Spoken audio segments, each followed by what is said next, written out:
Welcome to Unlocked, NAMFS Podcast, Episode 3, Building Together.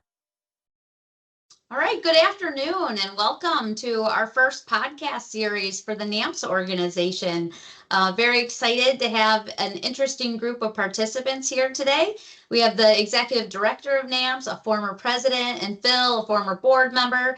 We're going to start with introductions. I'll first start. My name is Kelly Chambers. I'm the COO of G7, a national property preservation and inspection company, newly formed in 2025. Eric, you want to introduce yourself? Sure. I'm Eric Miller. I'm the Executive Director of NAMFS, and we're excited to have Phil here. So Phil, go ahead. Yep, happy to be here. Phil Johnson, longtime member of the community going back to 2002. I've served in a variety of different roles. I've been the CEO for 8 years at Sentinel Field Services, a regional field services provider, most recently with Altisource Field Services and a number of other business units for them. And just happy to be here. Great. Awesome. Thanks, everybody. My name is Matt Tildowski. I'm an account exec with Verisk. I am former president of NAMFS, original founder of PPW, and former regional field services company owner. So been throughout the supply chain a little bit.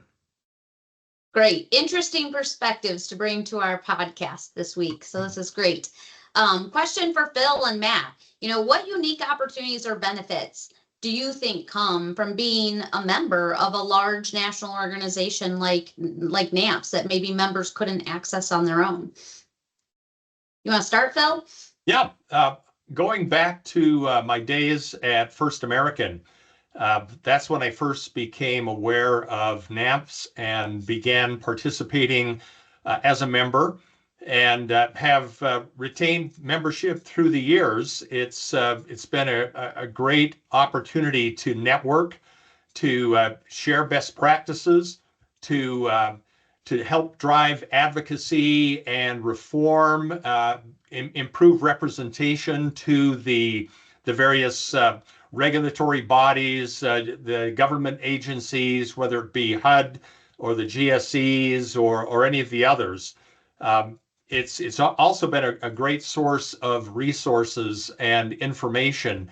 I mentioned best practice sharing. One of the things I've really appreciated is to get together at whether it be the national conference or in various other events sponsored, hosted by NAMFS, and meet with my peers and share ideas and pain points. We all have our stories. Great. Matt, do you have anything to add to that? Absolutely. So there's a lot of things that come with being a member of NAMFS. The big thing is the annual conference. Even when I was a vendor and I was just starting out in the industry and trying to figure things out, I learned more about what I was supposed to be doing in the field by talking to other people at the conference. You come in, anybody can change a lock, but why are you changing it? Which locks are you changing? What's profitable? What's not profitable? What risks do you have?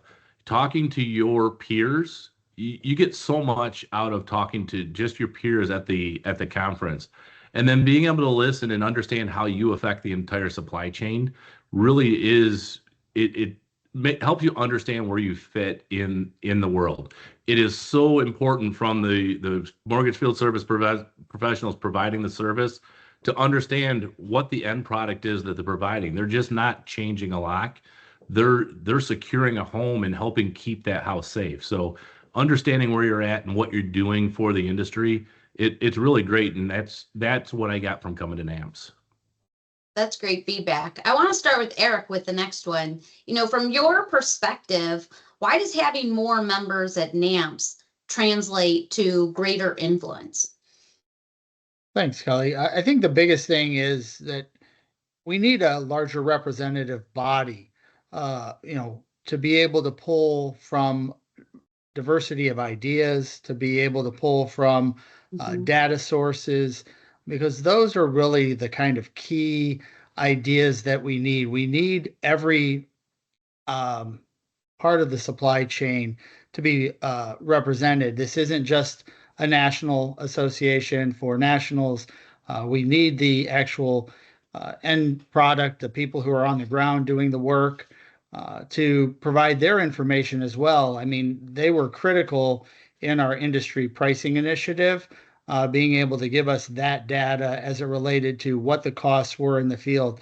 We know fairly well. I came from a national at one point, so we kind of understand what the price points are, but knowing exactly what's going on in the field is something that's really critical. And again, having more members gives us a wider variety of data as well as perspectives that we need to be aware of. So I think that's really the important part. That's good feedback. Matt, why do you think, more members helps influence? So more members equal a bigger voice. The reality is the more people that are a part of NAMFS and we're trying to move agenda items forward for pricing initiatives and other things, if everybody's aware of what's going on, it really opens up your eyes to understand where you fit in the supply chain and what you can expect. If you know there's an increase, then you can go to your client and ask for an increase. If you are not involved and you're not kept abreast of all the improvements that are going on, then you don't know what to look for and what to ask for when you're talking to your clients. Great. Bill, do you have any insight? No, I would just second everything that both Eric and Matt have said. The only thing I would add is that there is strength in numbers, and we've got several opportunities over the next few years, I think, for us to make a meaningful impact to the industry. There are decisions. Matt mentioned pricing. There's decisions around allowables, timeframes that all need to be addressed, and I think we are better served doing it together. That's great. I mean, Matt, Eric brought up the pricing initiative and how important it was for our members to contribute the data. Stories and influence are definitely more successful with data than emotion, in my opinion and experience. Do you have any other examples where many voices at the table helped make a real difference in our initiatives? Absolutely. Well, the pricing initiative is a good example. We came with hard numbers versus, well, there's been a 20% increase and we haven't seen a pricing change in so many years. Or when we talked to the GSEs, when we talked to HUD, they came back and said, hey, this is the first time somebody's came to us with real hard numbers versus, well, can't you see that there's been a percentage increase or cost of living increase? That doesn't always translate. The cost to do a trash out to remove debris, it's not directly related to the cost of living increases. If you're in New Jersey, it's different than if you're in Ohio or Alabama. So having a lot of voices to provide that detailed analysis really helped us present that to the powers that make those decisions. That's great. Yeah, I think another example of that is, and this one is obviously a bit more dated, but when NAMFS was, early on in its, infancy, I guess you would say, the group came together and helped create what were the MBA Type 1 and Type 2 inspections. So those have morphed over the course of the years, but most recently, NAMFS did put together an initiative where we started to talk a lot about what is a standard inspection, what are kind of the waterfalls, and where do we stop instead of like just generically, hey, here's a 120 question inspection form. Go ahead and answer all the questions. There were natural breaks. If I couldn't do an inspection, there are still some very key parts of the information I need to know. But, then there are other places where I run into a situation like there's a vicious animal or something along those lines. That's going to put a pause on it. And again, so the NAMFS Technology Committee and then also our Industry Solutions Committee came together and has created what we consider to be an industry standard inspection form, as well as a property preservation, property condition report, or PCR, as a lot of people would refer to. So those are some more recent and also some vintage, shall we say, initiatives where we all came together as an association to do something. Those are good examples. if a question for all of you today, if NAMFS doubled its membership tomorrow, what initiatives could we take on that might be challenging with fewer people? Well, I'd like to jump in.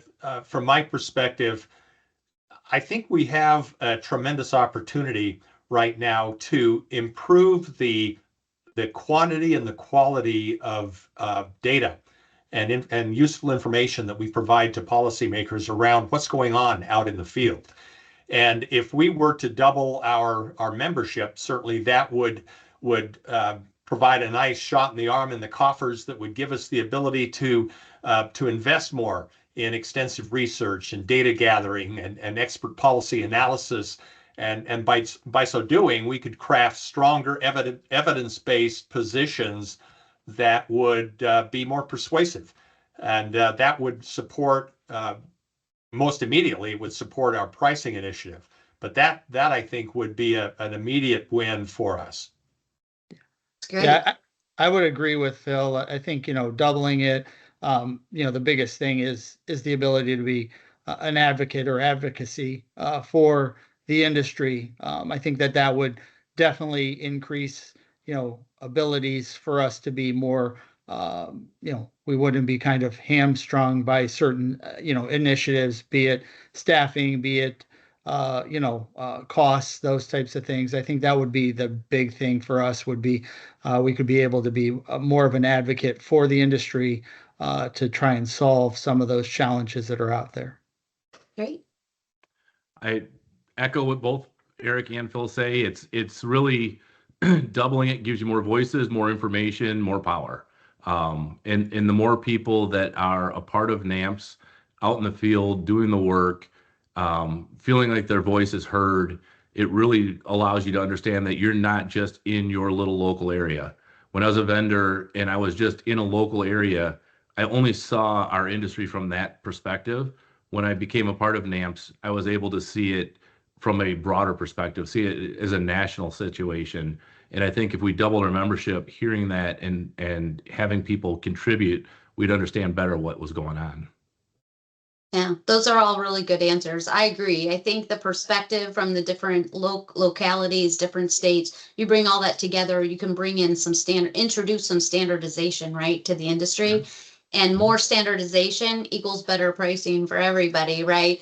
I think, the morphing away from the standard inspection forms that we've experienced over the last 10 or 12 years, it results in higher pricing. So we need those voices to advocate for better standardization, and the more voices that contribute, the win-win it is for everybody, right?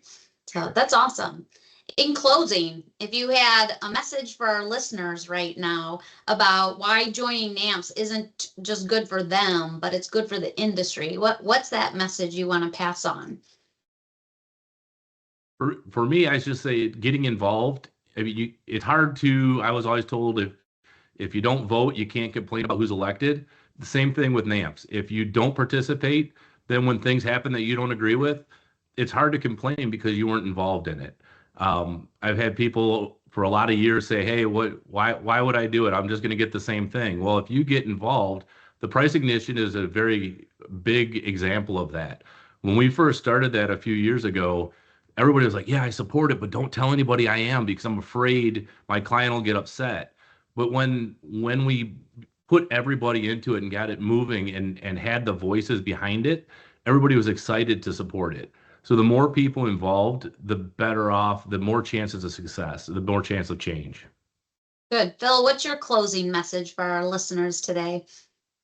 Pretty short and sweet. More members equals more influence. And I think we're at a critical point in the industry, not just in the field services sector of the mortgage industry, but in the mortgage industry overall. And I think there will be decisions made, policy decisions, and critical course corrections that will be made over the next 6, 12, 18 months. And now, more than ever before, I think we all need to rally around a way to get our voices heard in a more efficient and effective fashion. And that's with NAMFS. That's great. Eric, any closing comments? Yeah, I think that I agree with both what Matt and Phil have said. I think the biggest thing for me about getting involved is that, there's a lot of negativity in our industry, and it's easier, I think, a lot of times to go along with the negative than to actually participate. And so I think, getting involved, you'll find out that there are a lot of people here who think a lot more like you, that feel that there are changes that need to be made. That, again, if you sit in your, ivory tower or your social media, little space or whatever, you'll end up kind of thinking that you're just going to be, oh, this woe is me type situation. Again, get involved, and you'll see that there's a lot of people out there who really do want to move this in a positive direction. And so, again, I welcome you to join NAMFS. And I would just like to close with my message for the listeners today of why it's important for the industry for you to get involved is, NAMFS has definitely grown and matured over the last many years. And the conversations, if you joined us, you would find are much more solutions focused than complaining focused. So get involved and help us craft even more solutions for the challenges you're facing out there every day in the field. Gentlemen, thank you so much for joining us for our first season of the NAMFS podcast. It was fantastic having your participation today.